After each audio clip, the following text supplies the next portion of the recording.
Pada video berikut aku akan berbagi tentang jenis-jenis data dalam penelitian kuantitatif yang paling sering ditemukan dan paling sering kita gunakan sebagai data di dalam kuesioner. Ya, langsung saja kita lihat teman-teman. Pertama, untuk memilih uji statistik yang tepat, perlu mengetahui terlebih dahulu jenis-jenis data yang paling umum dalam metode penelitian kuantitatif. Tentunya, beda jenis data akan diolah dengan cara berbeda juga. Jadi seperti yang kita ketahui bahwa dalam metode penelitian kuantitatif, bahkan di proposal ketika memiliki data tertentu, maka diolah dengan cara seperti ini misalnya, ataupun dengan persyaratan tertentu. Jadi tidak sama ketika perlakuannya adalah data dengan tipe yang lain. Seperti itu. Nah, untuk di video ini aku akan berbagi 4 jenis data yang paling umum dalam metode ini. Kita coba pelajari bersama-sama. Yang pertama itu data nominal. Ini dapat juga kita masukkan sebagai data diskrit. Ya, dalam pengertiannya, data diskrit ini adalah jenis data yang digunakan untuk melabeli variabel tanpa memberikan nilai kuantitatif apapun. Tidak menunjukkan sebuah tingkatan. Jadi kata kuncinya adalah tidak memiliki kuantitatif apapun ya, dan tidak menunjukkan sebuah tingkatan. Jadi fungsinya adalah hanya untuk melabeli variabel. Contohnya di sini saya buatkan 2 contoh. Contoh yang pertama adalah ada label 1 melambangkan laki-laki, 2 melambangkan perempuan. Kemudian contoh yang kedua, 1 melambangkan ya, yang kedua melambangkan tidak. Nah, untuk contoh yang pertama ini, tidak ada tingkatan ataupun tidak ada lebih baik ataupun urutan yang lebih tinggi antara laki-laki dan perempuan. Ataupun ketika dibalikkan 1 adalah perempuan, kemudian 2 menjadi laki-laki, itu tidak menunjukkan bahwa adanya tingkatan dalam variabel ini. Kemudian selanjutnya, 1 melambangkannya, 2 melambangkan ini tidak. Ini juga tidak menunjukkan ada yang lebih baik atau lebih buruk, seperti itu, hanya untuk label saja. Jadi sekali lagi, kalau teman-teman menemukan data nominal seperti ini, ingat saja bahwa ini tidak digunakan untuk tingkatan, seperti itu. Kita lanjutkan, berikutnya adalah data ordinal, ya, data diskrit. Ya, jenis data yang diambil dengan cara memberikan kategorisasi berdasarkan peringkat, hubungan, dan berdasarkan ranking. Nah, ini sangat mirip juga dengan data nominal tadi, namun angkanya menunjukkan ranking atau urutan, ataupun ada tingkatan seperti itu, teman-teman. Jadi, kalau tadi kita hanya bicara tentang label, nah, kalau untuk ordinal, kita menggunakan ranking dalam variabel ini.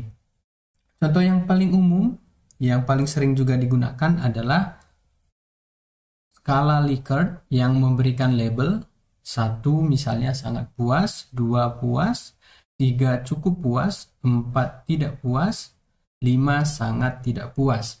Bahkan ada misalnya penelitian yang lain menggunakan skala lebih dari 5 tingkatan ini, bahkan 1 sampai 10, 1 sampai 3, dan lain-lain. Jadi intinya adalah ketika kita menemukan case seperti ini, ingat saja ini merupakan data ordinal. Kemudian yang ketiga, ada data interval. Data interval ini data di mana objek atau kategori dapat diurutkan berdasarkan atribut yang memberikan informasi tentang interval antara tiap objek atau kategori sama dan tidak memiliki nilai nol mutlak atau absolut. Nah, jadi di sini ada interval, ada jarak yang sama, ingat saja teman-teman. Kemudian tidak memiliki nilai nol mutlak ya atau absolut. Nah, ini perlu kita hati-hati karena nanti jenis data yang berikutnya hampir sama dengan data interval ini. Contohnya adalah skor AQ, kemudian suhu dalam Celcius, nilai tes IELTS. Nah, ketiga contoh ini, teman-teman, pada dasarnya tidak memiliki angka 0 ya.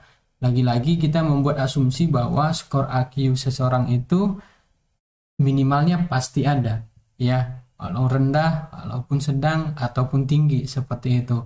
Yang pastinya bahwa nilai 0 tersebut ada ya. Nilai 0 tersebut tidak ada dalam skor AQ.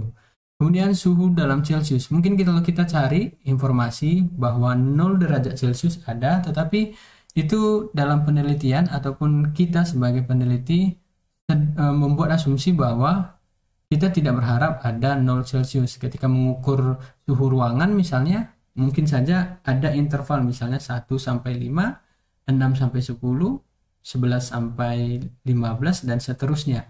Jadi ada jarak, ada interval, kemudian nilai nolnya mutlak atau absolut ya, tidak memiliki nilai nol mutlak atau absolut seperti itu. Nah, bisa kalian temukan juga contoh lain yang mungkin banyak kita temukan di artikel ataupun sumber referensi yang berbeda.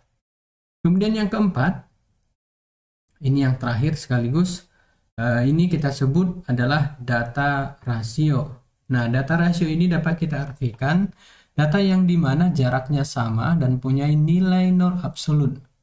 Jadi kalau kita menemukan ada data nol berarti tidak memiliki arti apapun seperti itu. Jadi yang tadi tidak memiliki angka nol absolut, sedangkan ini memiliki nol absolut seperti itu. Contohnya data pendapatan rumah tangga, data kemiskinan, data pengangguran, dan contoh-contoh yang lain. Nah, data pendapatan rumah tangga misalnya ketika kita menggunakan 0 sampai 2.500.000 misalnya.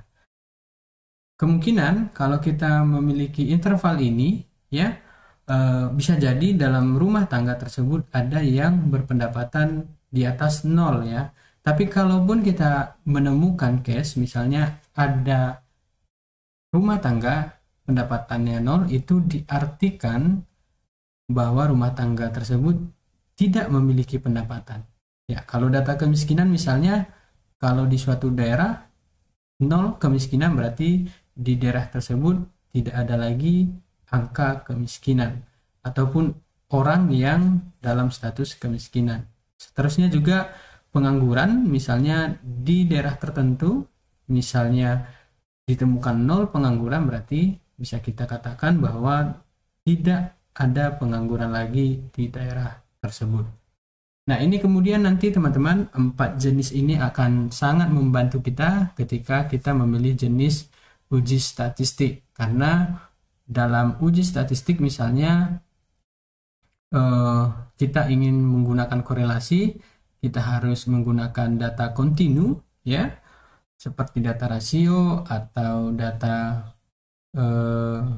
interval, ataupun mungkin saja kalau kita ingin mengubah ke data kontinu dari data ordinal bisa saja seperti itu, asal menggunakan teori yang mendukung seperti itu. Nah, kalau teman-teman ingin melihat bagaimana cara memilih beberapa uji statistik yang tepat berdasarkan persyaratan dan termasuk jenis datanya, silahkan cek di video saya. Nanti saya sematkan di dalam link deskripsi video ini. Ya, saya sematkan di deskripsi video ini. Demikian informasinya, semoga bermanfaat. Terima kasih.